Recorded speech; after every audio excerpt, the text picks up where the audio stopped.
अस्सलाम वालेकुम नाजरीन। ड्रामा से बेरूब के नेक्स्ट एपिसोड में आप देखेंगे तैमूर जिसके खाला का इंतकाल हो चुका है और उसी गम में वो काफी निढाल है। मगर ऐसे में किंजा ने तो सारे इंतजामात कर रखे हैं। वो तो लॉयर से जाकर तफ्तीश भी कराए कि ये कंपनी किसके नाम पर है, जिसे जानकर तो वो बहुत खुश है कि अब ये सोहेल के नाम पर कंपनी है और वही मालिक है। तैमूर का तो इस कंपनी में कुछ ही % हिस्सा है। जब भी तो अब वो तैमूर की फिक्र छोड़कर अपने शोहर की फिक्र करने लगती है और उसे कुछ इज्जत से पेश भी आती है कि ये शोहर जिसे मैं नालायक समझती थी यही मालिक निकला। तैमूर ने जब घर आकर अपने भाई को बताया तो दोनों एक दूसरे के गले लगते हैं। मगर ऐसे में ये किंजा कोई भी ताना देने का मौका हाथ से जाने नहीं देती। आज जो कुछ तैमूर के साथ हो रहा है ना, सब उन्हीं की वजह से है। ना वो ऐसा करती और ना ही इस जंगली लड़की के साथ इसकी शादी होती। ये सुनकर तो तैमूर अपना सर पकड़ने लगा। आज उसका सर दर्द से फटा जा रहा है, मगर किंजा को चुप नहीं लगती।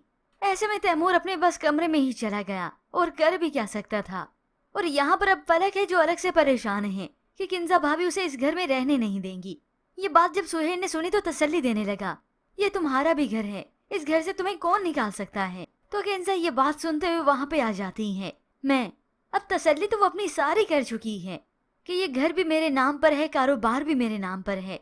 तभी तो अब वो और भी टेंशन फ्री हो गई और साथ ही वो दोनों को ये भी बावर करवा देती है कि मेरी मर्जी के बगैर यहाँ इस घर में ना तो कोई आ सकता है और ना ही जा सकता है।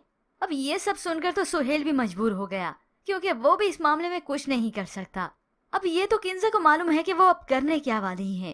खैर निकाले घर से फलक को निकाले। जब फलक और तैमूर यहाँ नहीं रहेंगे तो इस पर मुसल्लत होगी सोनिया, और फिर वो सोनिया दिखाएगी किंजा को दिन में तारे। खैर व्यूअर्स, इसके बाद आप देखेंगे तैमूर जो कि काफी उदास है अपने कमरे में चला गया तो फलक उसे कहती है कि वो अपना गम बांटे, उसकी खाला की जो यादें हैं वो उससे शेयर करे। तो तैमूर उसे बता देता है कि खाला की हर याद के साथ ज़ारा की याद जुड़ी है, क्या तुम सुन पाओगी। ये सुनकर फलक खामोश हो जाती है, क्योंकि आज तैमूर को खाला की याद के साथ साथ ज़ारा की याद भी सता रही है कि हमने एक साथ जिंदगी गुजारने के क्या क्या ख्वाब न देखे थे। क्या मालूम था कि जिंदगी इस तरह से भी मोड़ लेगी। और फिर व्यूअर्स, हो सकता है आने वाली साथ में आप देखें कि किंजा भाभी की असलियत जो आहिस्ता आहिस्ता करके तैमूर के सामने खुल रही है। बाद में उसे ये भी मालूम हो कि किंजा भाभी हमारे फैमिली लॉयर से बात कर चुकी हैं, उनसे बिजनेस के मैटर में सारी डिस्कशन कर चुकी हैं कि कंपनी किसके नाम पर है, कोई फर्क तो नहीं पड़ेगा और किसे फायदा है, किसकी % क्या है।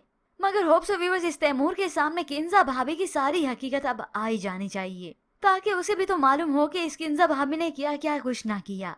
मगर व्यूअर्स, इसके साथ अब बेसब्री के साथ इंतजार है कि कब सोनिया वेलकम करेगी इस किंजा का इस घर में, क्योंकि वो तो पहले से ही इस घर को अपना मानकर आएगी। तो व्यूअर्स, क्या आपको भी है इस ट्विस्ट का इंतजार, तो हमें अपनी कीमती राय का इजहार जरूर कीजिएगा। मजीद ड्रामा रिव्यूज के लिए आप देखते रहिए उर्दू टीवी।